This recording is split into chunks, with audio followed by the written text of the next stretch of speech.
kautang, welcome back again dito sa aking channel. No? So for today's video ay pag-uusapan ulit natin si Mabilis Cash ngayon mga kautang, dahil sa previous video ko ay nagsilabasan yung mga nagko-comments na mga borrowers dito kay Mabilis Cash. At ngayon, ito yung sabi ng isang commenter mga kautang na para sa kanya okay pa rin si Mabilis Cash dahil up to 6 months na niyang babayaran mga kautang. Nag-submit lang siya dito ng GCash transaction history niya at ngayon is 60,000 na yung credit limit niya dito. So na-max out na niya mga kautang dahil 60,000 yung offer ni Mabilis Cash dito. So mga kautang, no, meron pa naman talagang mga positive dito kay Mabilis Cash. Akalain ninyo 60,000 talaga yung nautang niya dito. So why not mga kautang, no?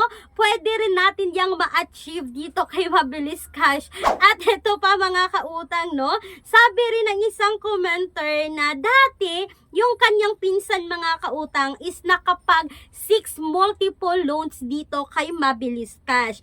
Pero mga kautang ngayon ay nagbago na talaga. Nakapag-reloan pa rin naman siya mga kautang. Pero hanggang 3 multiple loans na lang siya. So nawala yung tatlong offer niya dito. But thankful pa rin mga kautang, for me, para sa akin, okay pa rin naman. Kahit nawala yung other utang, at least may tatlo pang natira. Kaysa na naman sa other na borrower dito na wala talagang natira na offer dito kay Mabilis Cash. Meron pa rin nagsabi dito mga kautang na first utang niya dito is 30,000 agad. Wow. Mga kautang, always siyang nagbayad until umabot daw ng 7 multiples. Sa 7 multiple loans, naging 4 na lang. At ngayon mga kautang, naging 3 na lang daw talaga yung natira sa kanya. So 7, naging 3. Not bad pa rin mga kautang. For me lang mga kautang ha. Kasi yung iba nga, sabi ko na kanina na nawala talaga yung offer. Pero thankful pa rin tayo, no, na na-offeran pa rin tayo kay Mabilis Cash.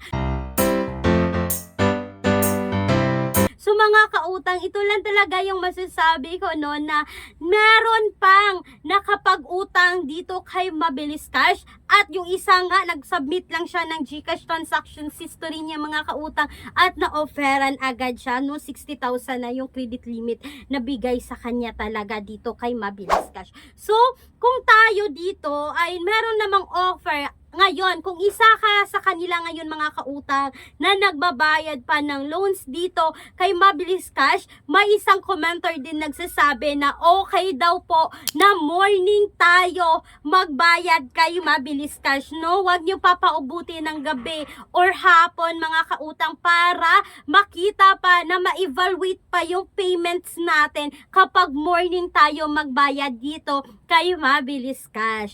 So mga kautang, therefore, no, ngayong 2025 masasabi ko talaga na okay pa ring utangan si Mabilis Cash hanggang ngayon. So mga kautang, ipaalala ko lang, ang video nito ay hindi po sponsored, hindi po financial advice.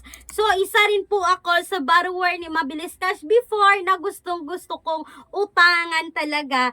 So mga kautang, hanggang ngayon, hoping po ako na mabalik yung offer nila sa akin para may pagpatuloy natin yung discussions natin about dito kay Mabilis Cash. At anyways, magbibigay na naman ako ng another update dito pag may nakita na naman akong pwede kong ma-share sa inyo. So mga kautang, enough muna tayo kay Mabilis Cash. Gusto ko lang isingit, no, kung kayo po ay employed or self-employed at gusto nyong umutang sa bangko. Yes mga kautang, legit po ito na bank personal loan. Hindi po ito kagaya sa mga utangan online. So aabot po ng 3 to 10 banking days yung aantayin natin dito kung kayo ay mag-apply para malaman kung tayo po ay approved or decline dito, kasi all applications submitted is subject for bank approval. Yes mga kautang, they offer minimum of 20,000, maximum of 2 million pesos. Ito lahat yung mga requirements na kakailanganin